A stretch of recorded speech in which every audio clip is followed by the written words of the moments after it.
गुजरांवाला है पहलवानों का शहर। यहाँ बरसों से ताकत और कुश्ती को मर्दों की पहचान समझा जाता रहा है, मगर इस शहर की एक बाहिम्मत खातून इन नज़रियात को बदलने की कोशिश कर रही है। हम आपकी मुलाकात करवाते हैं सहर वाइन से, जो इंटरनेशनल जूडो और वेट लिफ्टिंग चैम्पियन हैं। हम उनसे उनकी कहानी जानते हैं कि वो इस मेल डोमिनेटेड फील्ड में किस तरह अपना नाम बना रही हैं और मुतअद्दिद बैनुल-अक़वामी मुकाबलों में पाकिस्तान की नुमाइंदगी भी कर चुकी हैं।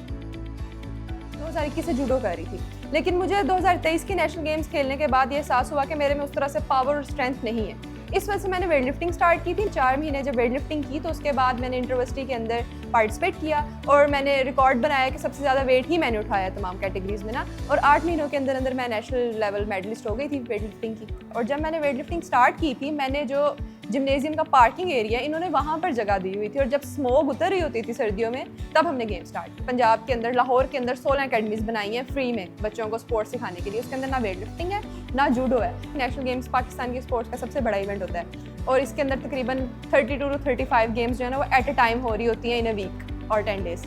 तो मेरी जो दोनों गेम्स थी वेट लिफ्टिंग और जूडो, और जो मेरी कैटेगरीज थी वो दोनों एक ही दिन आ गई कि 12 दिसंबर को मैंने वेट लिफ्टिंग भी खेलनी है और मैंने जूडो भी खेलनी है। और कराची के अंदर जो वेन्यू था वो ऑलमोस्ट 45 से 50 मिनट दूर था ना, तो मुझे ये कहा जाना शुरू हो गया था नवंबर में कि एक गेम सेलेक्ट करो ना। तो मैं यही कह रही थी कि मैंने दोनों में अपना खून पसीना एक किया हुआ है, मैं दोनों जगह जा रही हूँ, मैं किस तरह एक गेम सेलेक्ट करूँ।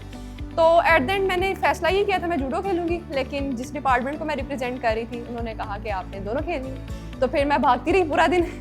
पहले मैंने वेट लिफ्टिंग पे गई, वहाँ पर भी मेरे साथ जो हुआ वहाँ मेरा सिल्वर मेडल आया। फिर जब मैं जूडो में गई तो जूडो में भी मेरे साथ ये हुआ कि मेरा सिल्वर मेडल आया ना। गुजरांवाला के अंदर मेन इशू तो ये है कि कोई फैसिलिटी नहीं है। एक जिम्नेजियम था वो उन्होंने 2 या 3 सालों से बंद किया हुआ है रेनोवेशन के लिए। लड़कियों को मसले मसाइल होते हैं, इनको इस तरह के काम नहीं करने चाहिए। घरों में भी लड़कियों से भारी काम नहीं करवाए जाते ना। मेरी ये जो स्पोर्ट्स की जर्नी है इसके अंदर सबसे ज़्यादा जो मुझे स्पोर्ट मिले वो मेरे पापा से मिली है। सहर की कामयाबी के पीछे सिर्फ उनकी मेहनत नहीं बल्कि उनके वालिद की गैर मुतज़लज़ल हमायत भी शामिल है। आइए उनसे बात करते हैं। जब मैंने देखा अपनी बेटी को वहाँ पर के उसने पाकिस्तान का फ्लैग उठाया हुआ था, एक लम्हे के लिए मुझे बहुत ज़्यादा जो है वो खुशी महसूस हुई थी। वो लम्हा आ गया है कि जहाँ पर मैं अपने आप को और अपनी बेटी को कामयाब देख रहा हूँ। दूसरे वालिदैन के लिए मेरा यही पैगाम है कि वो नेचुरल लाइफ को देखें, उसमें वो तखसीस नहीं करते कि ये फ़ीमेल है और ये मेल है।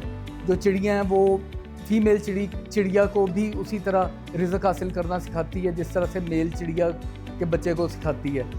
तो मैं यही पैगाम देना चाहूँगा कि ये बेहतरीन है कि अपने बच्चों को आप पढ़ाई और हर जगह पर अपने बेटों के साथ साथ उसी तरह से बाइज़्ज़त रोज़गार हासिल करने के मौक़े उनको दें, और उनको तालीम, खेल और जहाँ जहाँ पर भी मुमकिन है वो बेटियों और बेटों पर बराबर की तवज्जो रखें। मेरा जो लड़कियों को पैगाम है वो यही है कि स्पोर्ट्स के अंदर आएँ। मैं ये नहीं कह रही कि वेट लिफ्टिंग के अंदर आएँ, स्पोर्ट्स वो करें, क्योंकि जिस तरह की हम सोसाइटी में रह रहे हैं ना, लड़कियों के लिए स्ट्रॉन्ग होना फिजिकली अब बहुत ज़रूरी हो गया। अब हम ये नहीं कह सकते कि इसके बगैर हमारा गुजारा हो सकता है ना। जिस शहर की शनाख्त अखाड़ों और पहलवानों से जुड़ी थी, वहाँ आज सहर जैसी ख़वातीन ये बात साबित कर रही हैं कि ताकत और हिम्मत का ताल्लुक जिन्स से नहीं बल्कि मेहनत और अज़्म से है। रमना सईद, इंडिपेंडेंट उर्दू, गुजरांवाला।